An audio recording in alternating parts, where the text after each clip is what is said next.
ప్రియులారా, దేవుని యొక్క నామానికి మహిమ కలుగునుగాక. మీ అందరికి కూడా వందనాలండి. సమయంలో మరొక ఆదివారం రోజున మనం ప్రభువును ఆరాధించుకోవడానికి సంఘముగా కూడి మనమందరము ఆన్లైన్లో మరి సంఘమంతా కూడా కలిసి ప్రభువును ఆరాధించుకోవడానికి, దేవుని యొక్క వాక్యం వినడానికి మనకు దేవుడిచ్చిన అవకాశాన్ని బట్టి నేను దేవుని స్తుతిస్తూ ఉన్నాను.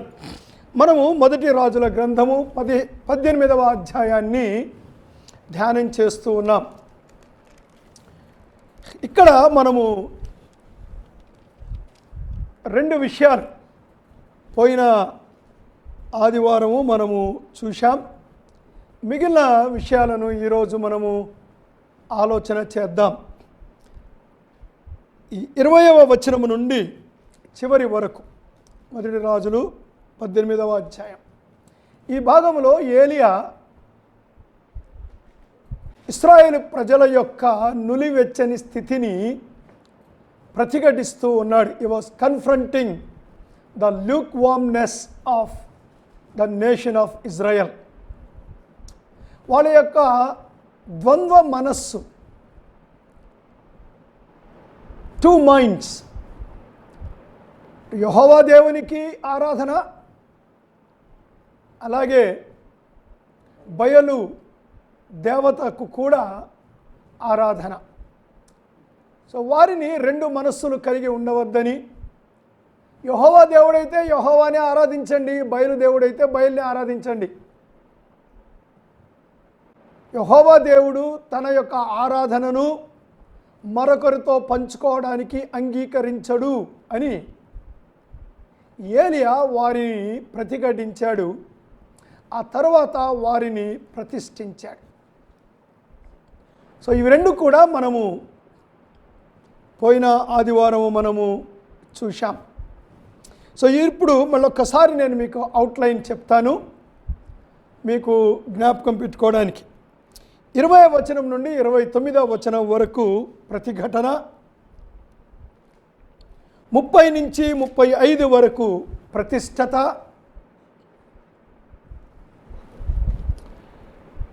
36, 37 వచనాలు ప్రార్థన,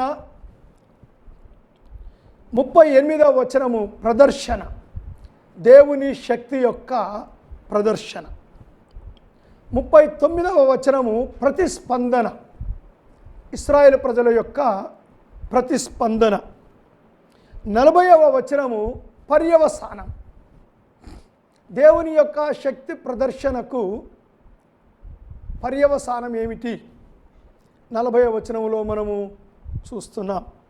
41వ వచనం నుండి 46వ వచనం వరకు ప్రతిఫలం, ఇశ్రాయేలు ప్రజల యొక్క ప్రతిస్పందనకు దేవుడిచ్చినటువంటి ప్రతిఫలం. ఈ 7 అంశాలు మనం పోయిన వారము 2 చూశాం. ప్రతిఘటన, ప్రతిష్టత అనే విషయాలు చూశాం. దేవుడు ఇశ్రాయేలు ప్రజల యొక్క నులివెచ్చని స్థితిని ప్రతిఘటించినప్పుడు ఏలియా వారిని ప్రతిష్ఠించాడు. అలాగే ఈ రోజుల్లో కూడా ఈ యొక్క వాక్య భాగానికి మనకు ఎంతో సామ్యం ఉన్నదండి. There is a lot of analogy between our situation and their situation. వారిని ఎలాగైతే దేవుడు ప్రతిఘటించాడో ఈరోజు కూడా దేవుడు మనల్ని కన్ఫ్రంట్ చేస్తున్నాడు.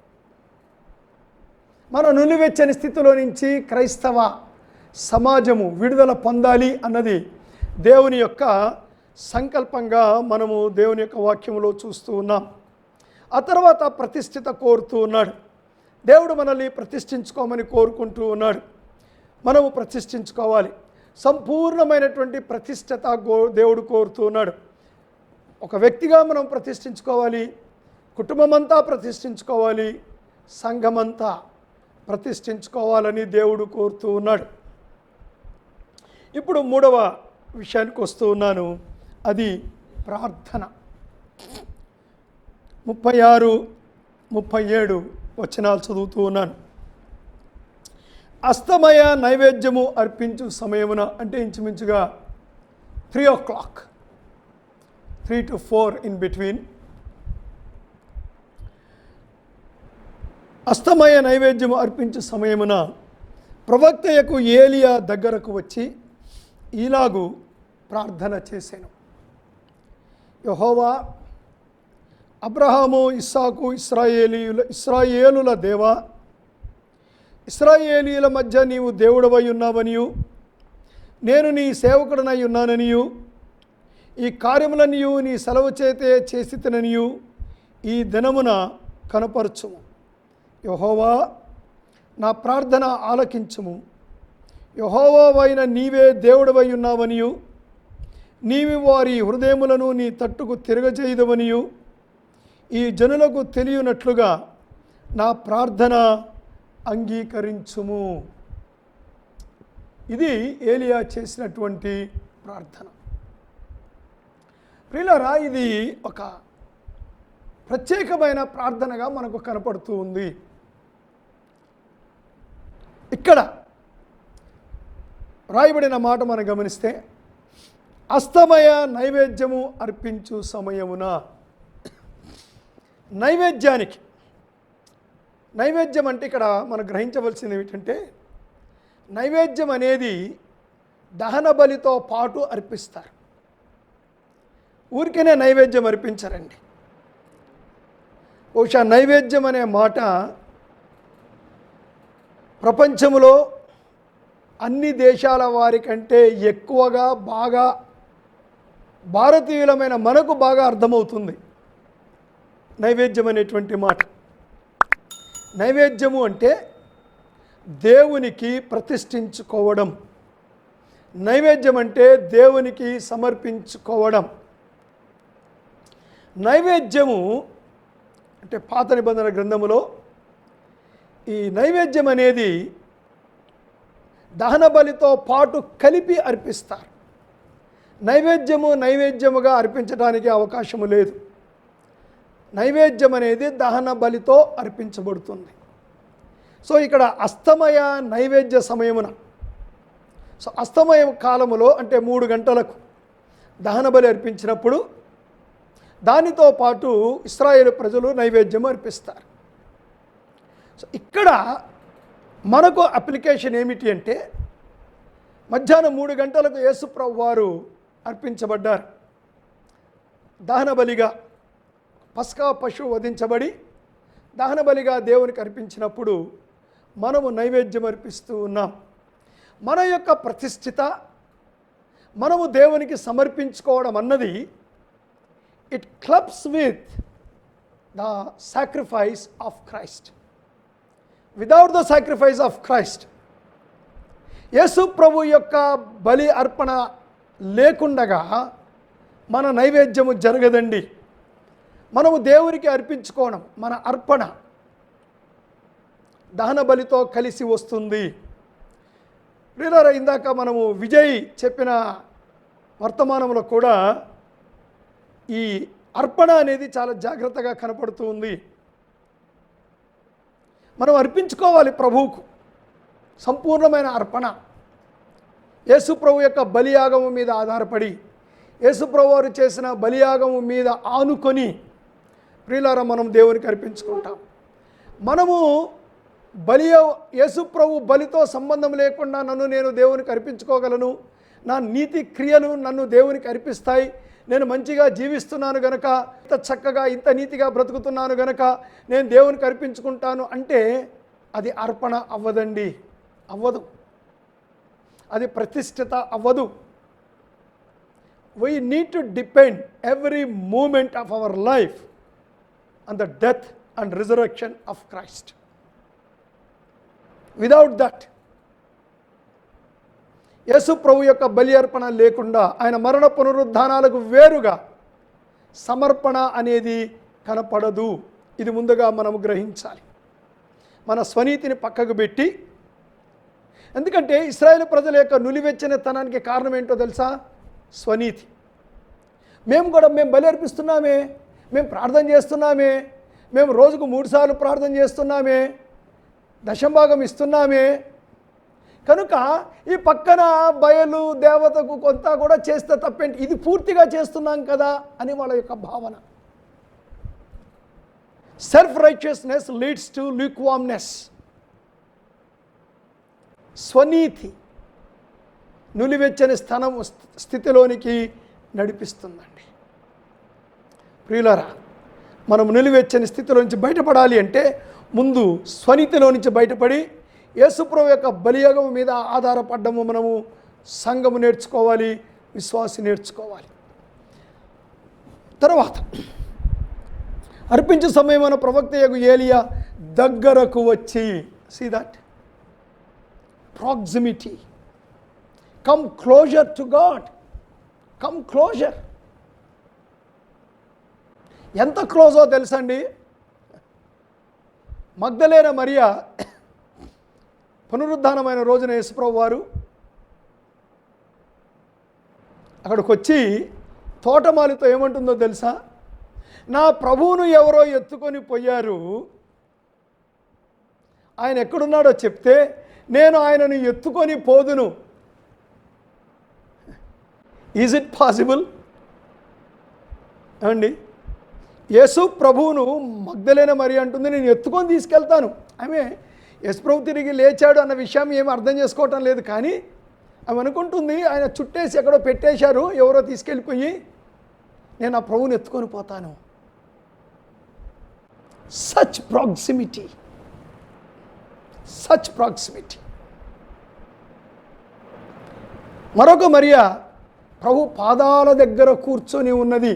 సచ్ ఎ క్లోజ్నెస్ అండి. మరి ఒక స్త్రీ యేసుప్రభు పాదాలు తన వెంట్రుకలతో తుడిచింది. వాట్ ఏ ప్రాక్సిమిటీ, ఎంత సామీప్యత వీరు యేసుప్రభు దగ్గర చూపిస్తున్నారండి. ప్రియులారా, మన యొక్క ప్రార్థన మనం ప్రభువుకు సమీపంగా లేకపోతే మనం చేసే ప్రార్థన కాదండి. ఏమి మాటలు ఉచ్చరించాము, ఎంత చక్కటి పరిభాష మనము ఉపయోగించాము, the vocabulary that we used or we using, the scriptures we are quoting is immaterial. Proximity is important. మనం ఎంత సమీపంగా దేవునికి దగ్గరగా ఉన్నాము, మన హృదయము ఎంతగా ప్రభుతో మమేకమైంది అన్నది ప్రాముఖ్యమైన విషయం అండి ప్రార్థనలో. ఆ ప్రార్థన మనలో నుండి రావాలి. ప్రార్థన చేయడం నేర్చుకోవాలండి. ఎంతసేపు చేసామన్నది కాదు, the quality, the proximity, the involvement of our selves in our prayer. మనం ప్రార్థన చేస్తున్నప్పుడు మన ప్రార్థనలో మనం ఎంత ఇన్వాల్వ్ అయి ఉన్నాము, ఆ ప్రార్థనలో మన హృదయం ఎంత స్పందిస్తూ ఉన్నది. ప్రియులారా, we need to learn to pray. ఇంకా ప్రార్థన నేర్చుకోవాలండి. మనం ఇంకా ప్రార్థన నేర్చుకోవాలి. దగ్గరకు వచ్చి అప్పుడు ప్రార్థన చేస్తున్నాడు ఏలియా. చూడండి, యెహోవా యెహోవా అనే మాటతో ప్రారంభిస్తున్నాడు. ఏంటి యెహోవా అనే మాట? ఇశ్రాయేలు ప్రజలకు యెహోవా దేవునితో ఒక స్పెషల్ రిలేషన్షిప్ ఉన్నది, ఒక ప్రత్యేకమైన ఒక సంబంధం ఉన్నది. యెహోవా అంటే అర్థం ఏంటంటే ఇక్కడ నిబంధన చేసిన దేవుడు. అది నిబంధన నామము. ఏలియా నిబంధన జ్ఞాపకం చేసుకుంటున్నాడు. దేవా, మేము తప్పిపోయినాము, మా ప్రజలు తప్పిపోయారు, కానీ నీవు నిబంధన చేసిన దేవుడవే. నీ నిబంధన మీరే దేవుడవు, నువ్వు కాదు. మేము మీరుతున్నాం ప్రభువా, నువ్వు మీరే దేవుడవు కాదు. నువ్వు మోషేతో చెప్పావు, నా కోపము కొద్ది కాలం ఉండును, నా కృప కనికరము వాత్సల్యత చాలా కాలం ఉంటుందని నువ్వు చెప్పావు కదా ప్రభువా, మా మీద కనికరపడు. అది ఈస్ ద ప్రేయర్. దేవుని యొక్క నిబంధన మీద ఆధారపడుతూ ప్రార్థన చేస్తున్నాడండి. మనం దేవుని దగ్గరకు వచ్చినప్పుడు we need to depend on the covenant of God, not on our prayers. మన ప్రార్థనలకు జవాబు మన ప్రార్థనలు కాదు, మన ప్రార్థనలకు జవాబు the faithfulness of God. The faithfulness of God is the reason for the answers. ప్రార్థన చేయాల్సిందే, but not the prayers we should depend on, we should depend on God himself. దేవుని మీద ఆధారపడాలండి. ఆ మాట అంటున్నాడు యెహోవా. ఇశ్రాయేలు ప్రజలకు ఒళ్ళు జలధరించే మాట అది. ఓ నిబంధన. వీళ్ళు ఇంత పాపంలోకి వెళ్ళడానికి కారణం ఏంటో తెలుసా? మా దేవుడు నిబంధన చేశాడు కదా, నెరవేరుస్తాడని అనుకుంటున్నారు. కానీ వీళ్ళు ఒక విషయం మర్చిపోయారండి. దేవుడు అబ్రహాముతో చేసిన నిబంధన it is an unconditional, unilateral, షరతులు లేని ఏకపక్ష నిబంధన. అయితే మోషేతో దేవుడు నిబంధన చేశాడే సినాయి పర్వతం మీద. ఆ నిబంధన ఏంటో తెలుసా? కండిషనల్. మీరు ఇది చేస్తే నేను ఇది చేస్తాను, మీరు ఇది చెయ్యకపోతే నేను ఇలా శిక్షిస్తాను. కరువు, వర్షం ఆగిపోవడం అన్నది ఆ నిబంధనలో ఒక భాగము. సో అందుకే ఏలియా దగ్గరకు వచ్చి ప్రభువా మా పాపాలు క్షమించు. ఆ ప్రతిష్ఠితలో పోయిన ఆదివారం చెప్పుకున్నాం, ప్రతిష్ఠిత భాగం. ఎవరైనా మిస్ అయితే యూట్యూబ్లో వినండి. ప్రతిష్ఠించుకున్నాడు ముందు. ఇప్పుడు అంటున్నాడు ప్రభువా మేము ప్రతిష్ఠించుకున్నామయ్యా, ఇదిగో దహన బలి పశువుని పెట్టాను, బలి అర్పిస్తాను. అర్పించాడు, ముక్కలు ముక్కలుగా కోసి అక్కడ పెట్టాడు. ప్రియులారా, మన పరిస్థితిని సరిదిద్దుకొని చక్కదిద్దుకొని ప్రార్థించాలి. మన పక్షాన జరిగిన మనము గెడ పెట్టాం, దేవుని జవాబు రాకుండా ఆ గెడ మనం తీయాలి. మనం గొళ్ళెం పెట్టాం, ఆ గొళ్ళెం మనం తీయాలి. ప్రభు సన్నిధికి వద్దాం, పశ్చాత్తాపడదాం, మన హృదయం తెరుద్దాం, ప్రభువా అని ప్రార్థిద్దాం. అయితే జవాబుకు కారణం మాత్రము ప్రభువే, ప్రభు నమ్మకత్వమే. ఇప్పుడు చూడండి ఆ తర్వాత ఏమంటున్నాడో. యెహోవా అబ్రహాము, ఇస్సాకు, ఇశ్రాయేలుల దేవా. సామాన్యంగా అందరికీ తెలిసిన మాట ఏంటో తెలుసండి? అబ్రహాము, ఇస్సాకు, యాకోబుల దేవా. అబ్రహాము, ఇస్సాకు, యాకోబుల దేవా. ఎవరు ప్రార్థన చేసినా అంతే. But this is a special prayer. ఇక్కడ ఏలియా అబ్రహాము, ఇస్సాకు, ఇశ్రాయేలుల దేవా అంటున్నాడు.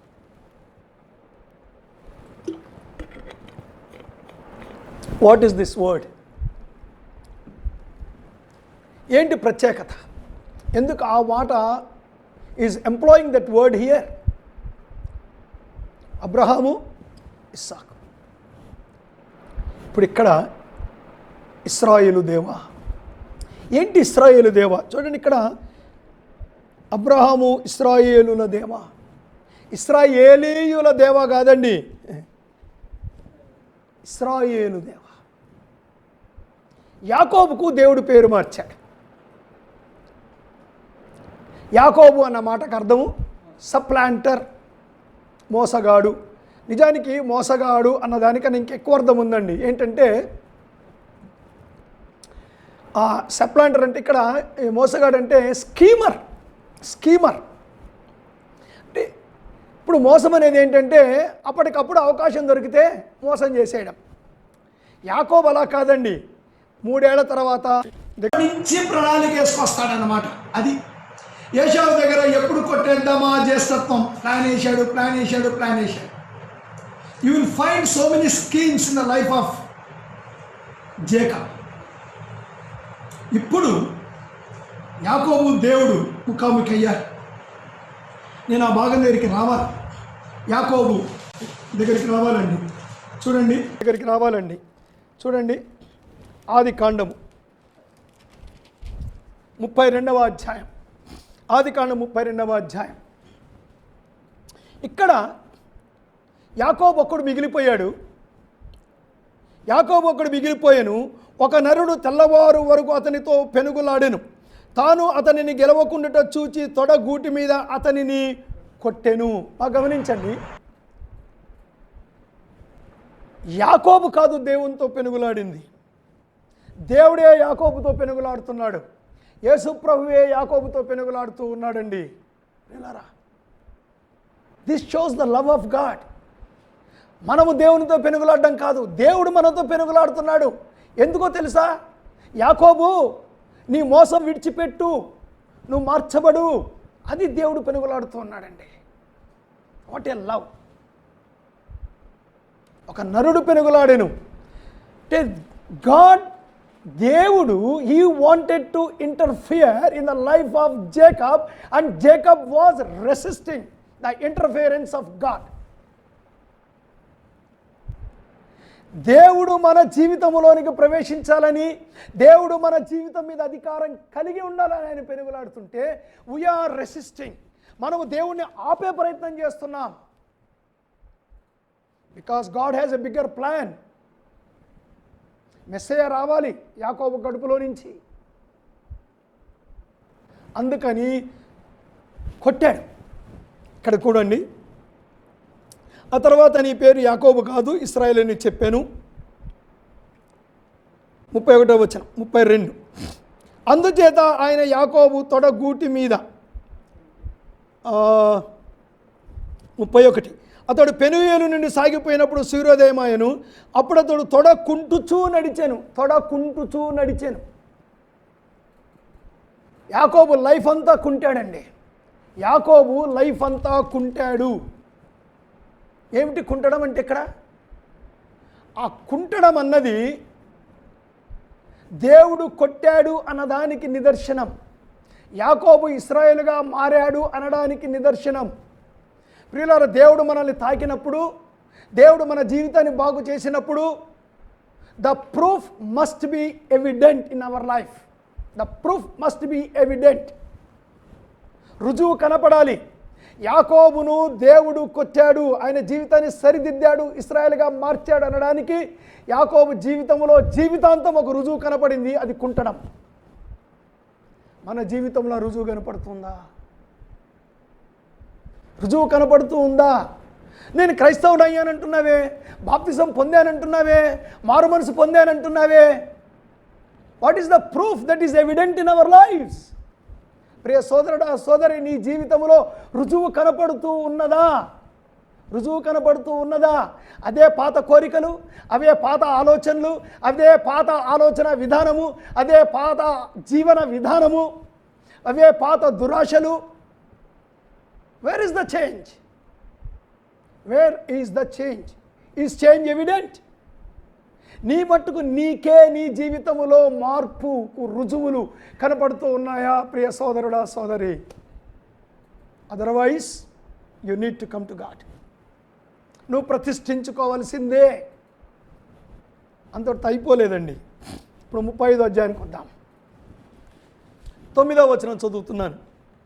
యాకోబు పద్దనరాము నుండి వచ్చుచుండగా దేవుడు తిరిగి అతనికి ప్రత్యక్షమై అతనిని ఆశీర్వదించెను.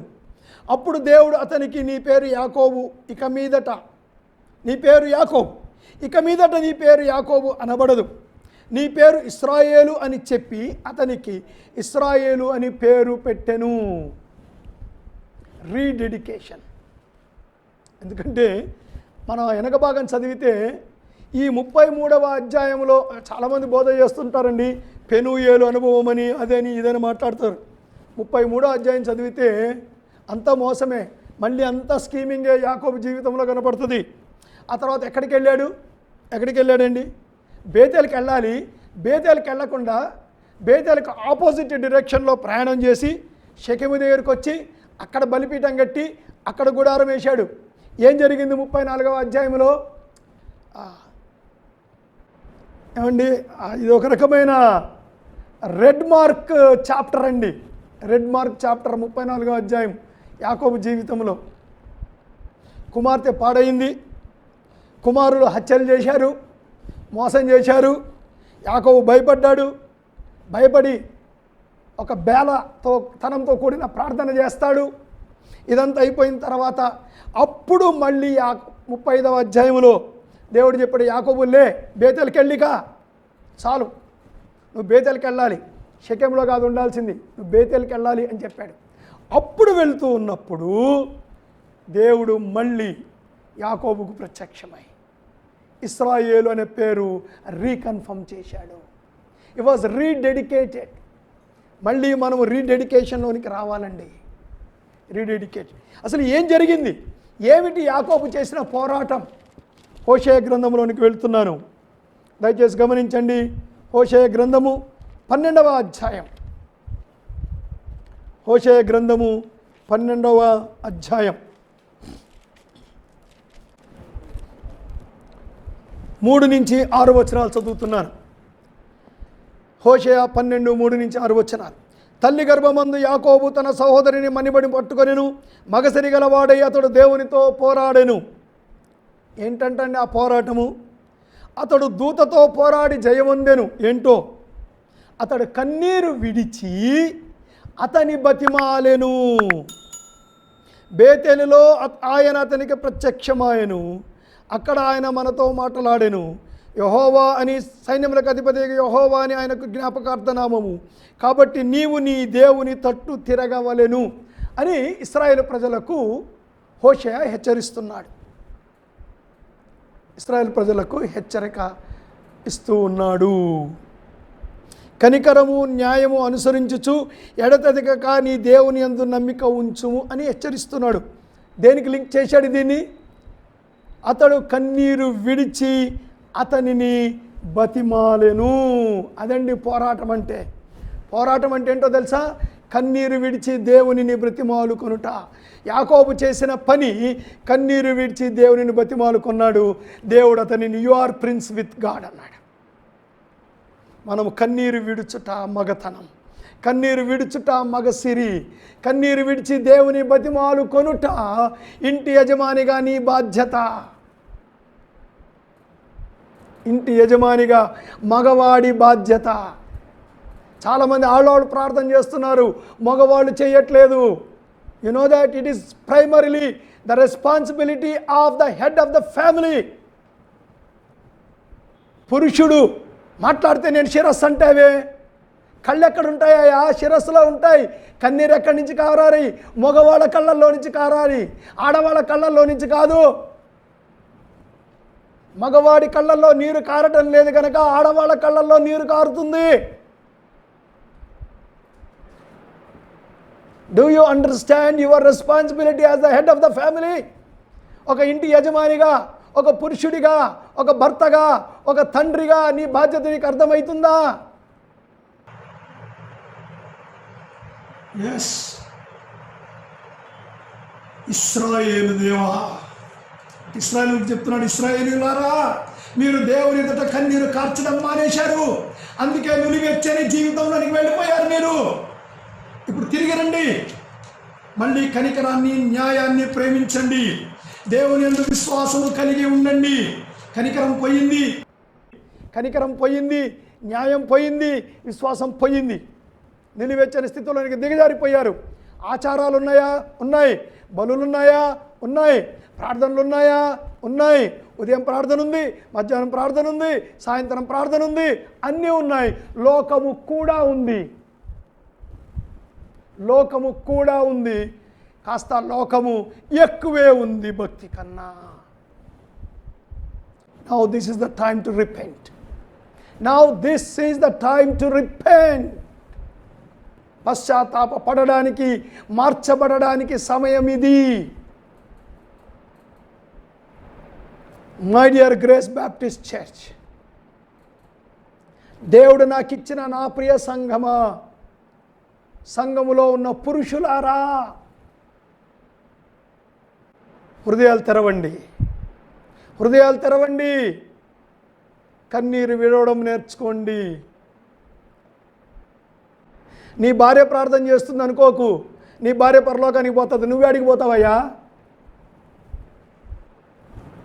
ఇట్ ఈస్ ద తండ్రిగా నీ బాధ్యతది, తండ్రిగా నీ బాధ్యత. నీ భార్య నిన్ను అనుసరిస్తుంది, నీ పిల్లలు నిన్ను అనుసరిస్తారు. చెప్తున్నాడు ఇక్కడ, ఇశ్రాయేలు ప్రజలు కన్నీరు విడవాలని చెప్తున్నాడు. అంటే పురుషులతోనే మాట్లాడుతున్నాడు. అది పురుషాధిక్య సమాజం కదా. అప్పుడు అంటున్నాడు, ఇశ్రాయేలుల మధ్య నీవు దేవుడవై ఉన్నావనియు ఈ కార్యాలన్నీ నేను నీ సేవకుడనై ఉన్నాను. ఏమంటున్నాడండి? ఇశ్రాయేలుల మధ్య నీవు దేవుడవై ఉన్నావని రుజువు చేసుకో. అంటే దాని అర్థం ఏంటో తెలుసండి? ఇశ్రాయేలు ప్రజలు గుర్తించట్లేదండి, దేవుణ్ణి దేవుడిగా గుర్తించటం లేదు. ఎస్, ఈరోజు కూడా క్రైస్తవ సంఘము, క్రైస్తవ కుటుంబాలు దేవుణ్ణి దేవుడిగా గుర్తించట్లేదండి. దేవుడు అంటే కోరికలు తీర్చేవాడు అనుకుంటున్నారు తప్ప దేవుణ్ణి దేవుడిగా గుర్తించి దేవుడికి భయపడాల్సినంతగా, దేవుడికి ఇవ్వవలసిన మర్యాద, దేవుడికి ఇవ్వవలసిన ఘనత క్రైస్తవ కుటుంబాల్లో దేవునికి దొరకటం లేదండి. God has become God of Sunday. God has become God of Sunday. దేవుడు ఆదివారం దేవుడు అయిపోయాడు. కొంతమందికి అయితే దేవుడు క్రిస్మస్కే దేవుడు, ఈస్టర్కే దేవుడు. కొద్దిమందికి అది కూడా లేదండి, మరీ దౌర్భాగ్యులు. అంటే దౌర్భాగ్య స్థితిలో మంచి దౌర్భాగ్యులు ఉంటారని అనుకోండి, దౌర్భాగ్యమే. ఇశ్రాయేలు ప్రజలారా గుర్తించండి, నీవు దేవుడివై ఉన్నావని. ఇశ్రాయేలు ప్రజల మధ్యలో ఆయన దేవుడై ఉన్నాడనే విషయం నువ్వు గుర్తించండి. When do we realize, when do we recognize God as God? దేవుణ్ణి దేవుడిగా క్రైస్తవ కుటుంబాలు గుర్తించాలి. నేను నీ సేవకుడనై ఉన్నానని ఏమంటున్నాడండి ఏలియా ఇక్కడ? దేవా, నేను నీ ప్రవక్తనై ఉన్నానని వీళ్ళు గుర్తించాలి అంటున్నాడా? నేను నీ సేవకుడనై ఉన్నానని నువ్వు గుర్తించు ప్రభువా. వాట్ ఏ హ్యూమిలిటీ ఏమండి, వాట్ ఏ హ్యూమిలిటీ. మనం గుర్తించాలండి, మనం తగ్గించుకోవాలి, వినయం నేర్చుకోవాలి, తగ్గించుకోవాలండి, తగ్గించుకోవాలి. ఎంతమంది తాము ప్రవక్తలమని చెప్పుకుంటున్నారు, ఎంతమంది తాము అపోస్తులమని చెప్పుకుంటున్నారు, ఎంతమంది పిలిపించుకుంటున్నారు, పొగిడించుకుంటున్నారు. ఏలియా అంటున్నాడు, దేవా నేను సేవకుడిని, నేను నీ సేవకుడిని. ఆ మాట చెప్దామా? తగ్గింపు, నిజమైన వినయము. We need to be humble. Humility కావాలండి. మాటల్లో కాదు సార్, మాటల్లో కాదు, నీ నిజ జీవన విధానములో అది కనపడాలి. The Christian life need to be marked by humility. Yes, it need to be marked by humility. విధేయత, వినయం దేవుడు ఆశిస్తున్నాడు, దేవుడు కోరుతున్నాడు మన నుండి. తర్వాత అంటాడు, ఈ కార్యములన్నీ నీ సెలవు చేత చేసితనని ఈ దినమున కనపరచు. నీ సెలవు చేత చేసి తిని, not my own will, not my own desire. పిల్లరా, దేవుని సెలవు చేత చేయుట, దేవుని యొక్క నడిపింపు కొరకు, దేవుని యొక్క చిత్తము చేయడం కొరకు కనిపెట్టగలుగుతున్నామా? అంటే నేను ఏదో మనము ప్రార్థన చేసుకొని కళ్ళు మూసుకొని కొంతసేపు ఉంటే మన వెనక ఒక స్వరం వినబడుతుందని, చెవులో ఒక స్వరం వినబడుతుందని, గుడ్డెలో నుంచి ఒక స్వరం వినబడుతుందని, ఇవన్నీ దేవుని నడిపింపులని మనం భ్రమపడనవసరం లేదండి. నేను మీకు కొండ మీద ప్రసంగం చెప్పేటప్పుడు దేవుని నడిపింపు ఏంటో, దేవుని చిత్తం ఏంటో అన్నది నేను మీకు చాలా క్లియర్గా మాట్లాడాను. You go back to YouTube and find that message. దేవుని యొక్క సెలవు చేత. Bible is God's will. Bible is God's will for us. There are no extra scriptural revelations. మళ్ళీ దేవుడు ఏదో ప్రత్యేకంగా నీకు చెప్తాడని అనుకోకండి. మనం ఏమి చేసినా అది వాక్యానుసారంగా ఉందా? అది దేవుని వాక్యము దానికి అనుమతిస్తూ ఉందా? నేను చేసేది దేవుని దుఃఖపరుస్తుందా, దేవునిని సంతోషపరుస్తుందా? దేవుని సంతోషపరిస్తే అది దేవుని చిత్తం అండి. దేవుని వాక్యానుసారంగా ఉంటే దేవుడు నీకు అనుమతించాడు చెయ్యమని. దీని కొరకు ఎవరినో ఎత్తుక్కుంటూ ఏమండి ఒక సిస్టర్ గారి దగ్గరకో బ్రదర్ గారి దగ్గరకో మనం పొయ్యి చెయ్యొచ్చా చెయ్యకూడదా, ఫర్గెట్ ఇట్, స్టాప్ ఇట్. కనీసం ఇప్పుడైనా ఈ కోవిడ్-19 టైములో ప్రవక్తలు ఏమైపోయారో, నూనె సీసాలు ఏమైపోయాయో, ఏమండి ఏమైపోయాయో.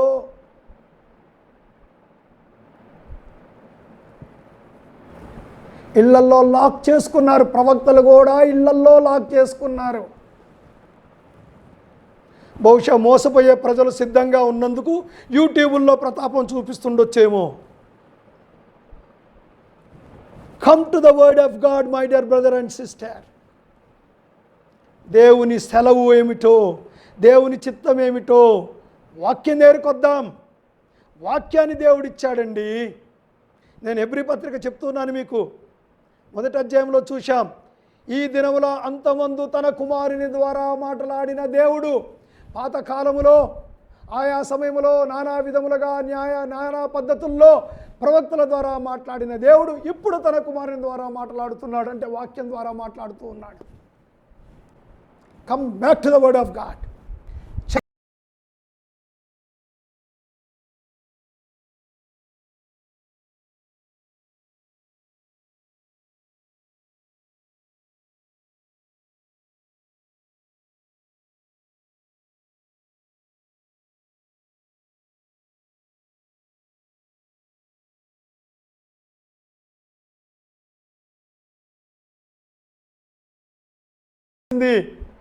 దేవుని వాక్యం దగ్గరికి తిరిగి రావాలి. A good pastor will point the word of God to the church. Please remember, ఒక మంచి దైవ సేవకుడు నిన్ను దేవుని వాక్యం దగ్గరికి నడిపిస్తాడు, తన దగ్గరికి నడిపించుకోడు. A good servant of God wants his church to be word of God centred, not pastor centred.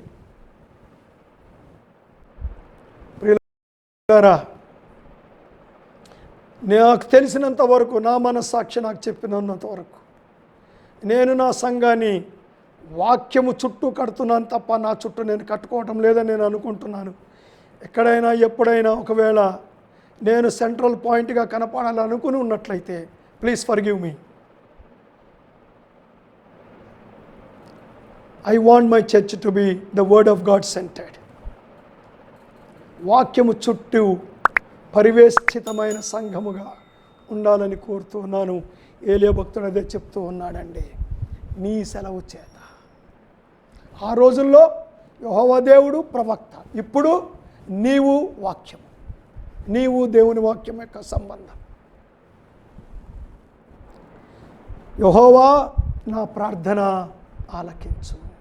మళ్ళీ యెహోవా అంటే, దేవా నేను అయోగ్యుణ్ణి ప్రభువా, నీ నిబంధన మీద ఆధారపడి ప్రార్థన చేస్తున్నాను, నీ నిబంధన మీద ఆధారపడి నేను ప్రార్థన చేస్తున్నాను.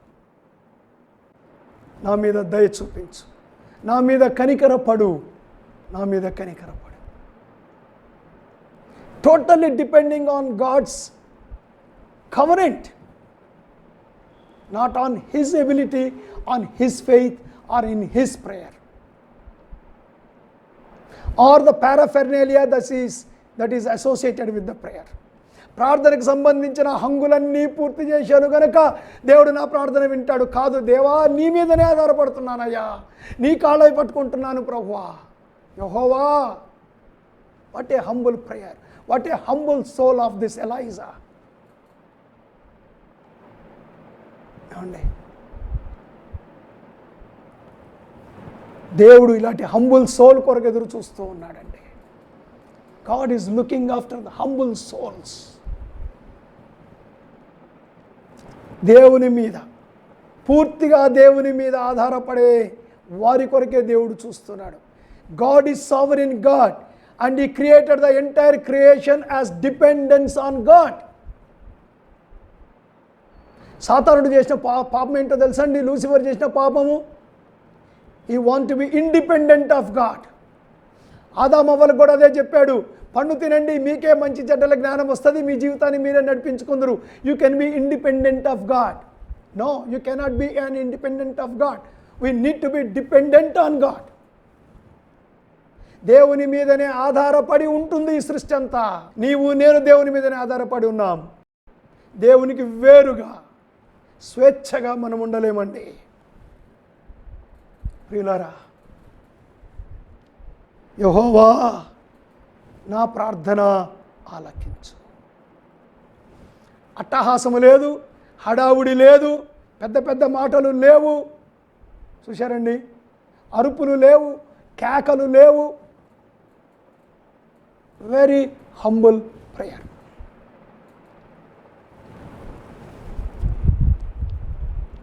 నా ప్రార్థన ఆలకించుము, యెహోవావైన నీవే దేవుడవై ఉన్నావనియు. Is glorifying God.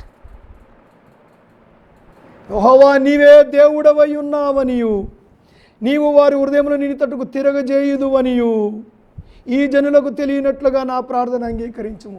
God prove me that I am your prophet and disprove that these fellows are not prophets. ఈ బయలు ప్రవక్తలు కారని, నేనే నీ ప్రవక్తనని రుజువు చెయ్యి అని ప్రార్థన చేయట్లేదండి. I'm nothing, I'm immaterial. No recognition, no identity. I have no recognition, I don't have any identity. Our Lord has no identity and recognition అండి.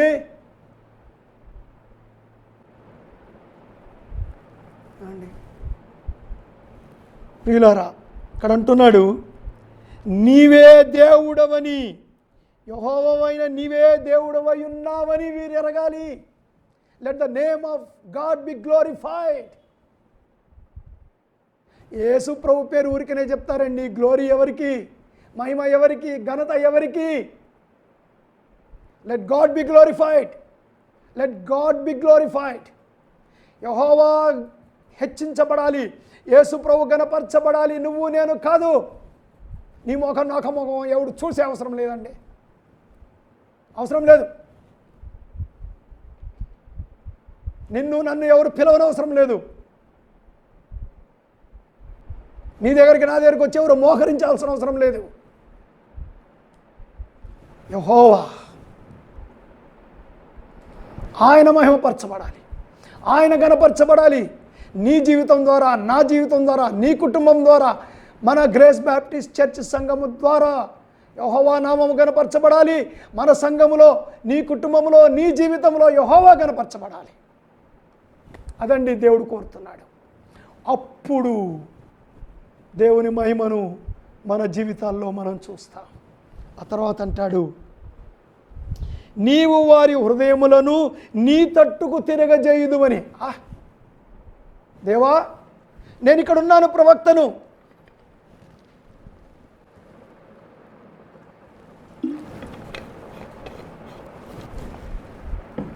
నేను వీరి హృదయాలన్నీ నీ తట్టు తిప్పుతాను అని అంటాం లేదండి. తెలియదు అని వీరు గ్రహించాలి.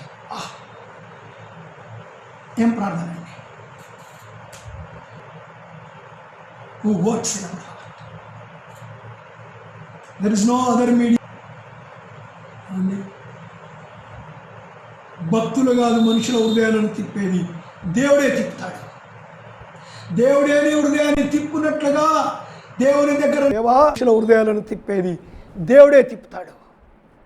దేవుడే నీ హృదయాన్ని తిప్పునట్లుగా దేవుని దగ్గర నీ హృదయం తెరువయ్యా. దేవుడే నీ హృదయం తిప్పునట్లుగా దేవుని ఎదుట నీ హృదయాన్ని తెరువు. దేవుని ఎదుట నీ హృదయాన్ని తెరువు. అదే ఏలియా యొక్క ప్రార్థన. What a powerful prayer it was. చూశారండి ప్రార్థన ఎంత అద్భుతంగా ఉందో.